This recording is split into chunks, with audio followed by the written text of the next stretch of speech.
வண்டலூர் உயிரியல் பூங்காவுக்கு டிக்கெட் எடுக்கிறதுக்கு இனிமே ஆன்லைன்ல மட்டும்தான் டிக்கெட் எடுக்க முடியும் அப்படின்னு சொல்லி ஒரு தகவல் பரவுச்சு. இந்த செய்தியை உடனடியா சேகரிக்கணும் அப்படின்றதுக்காக நம்ம செய்தியாளர் ஆனந்தன் உடனே டக்குனு கிளம்பி ஸ்பாட்டுக்கு போயிட்டு அங்க இருக்க தகவல்கள்லாம் சேகரிச்சு நமக்கு சொல்றாரு. வாங்க கேட்டு தெரிஞ்சுக்கலாம். வண்டலூர் உயிரியல் பூங்காவில் டிஜிட்டல் பரிவர்த்தனை மட்டும்தான் இனி செயல்படும், கவுண்டர்ல இருந்து டிக்கெட் வாங்கக்கூடிய முறை இல்லை அப்படின்னு செய்தி தவறாக பரவியது.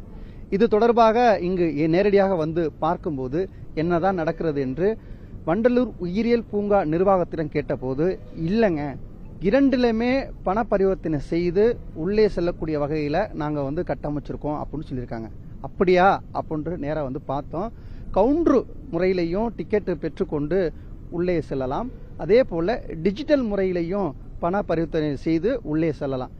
டிஜிட்டல் பரிவர்த்தனை ஒருவருக்கு ஒரு முறை டிஜிட்டல் பரிவர்த்தனை செய்தால் போதுமா அப்படின்னு பார்த்தா, குடும்பத்தோடு வந்தாலும் சரி, எத்தனை பேர் வந்தாலும் சரி, டிஜிட்டல் பரிவர்த்தனை பண்ணும்போது அவங்களுக்கான எண்ணிக்கை, சிறுவர்கள் இத்தனை பேர் இருக்காங்க, பெரியவங்க இத்தனை பேர் இருக்காங்க அப்படின்னு அதில் பதிவு செஞ்சோம்னா அது பே கேட்கும், பே கொடுக்கலாம்.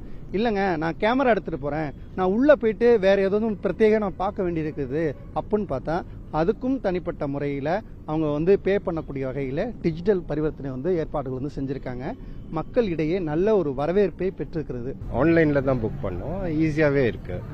ஸோ இங்கேயே ஃபேர் என்னன்னு தெரியுது, என்னென்ன ஃபீச்சர்ஸ்லாம் இருக்குது, என்னென்ன ரைட்ஸ்லாம் இருக்குன்ட்டு வெப்சைட்டில் எல்லா இன்ஃபர்மேஷனும் இருக்குது. நேற்று நைட் புக் பண்ணோம், இங்கே அப்படியே டிக்கெட் வாங்க. இட்ஸ் ஈஸி, ரொம்ப யூஸ்ஃபுல்லாக தான் இருக்குது. கேமரா ஏதோ தேவைனாலும் அதுலேயுமே கிளிக் பண்ணி எடுத்துக்கலாம். அது போக இந்த ரெண்டல், இந்த வேன் எதுனாலும் ஓகே. அந்த டைகரை பார்க்க போகிறதுக்கு எல்லாமே சூப்பராக நல்ல யூஸ் ஆகும். இது எனக்கு தெரிஞ்சு இது இப்போ தான் ரீசெண்டாக கொண்டு வந்திருக்காங்க போல்.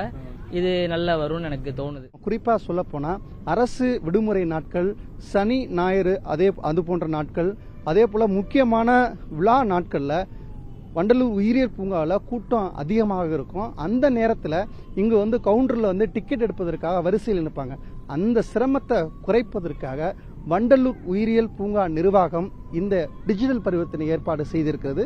மக்களிடையே நல்ல வரவேற்பை பெற்றிருக்கிறது. புதிய தலைமுறைக்காக ஒளிப்பதிவாளர் முரளியுடன் செய்தியாளர் ஆனந்தன்.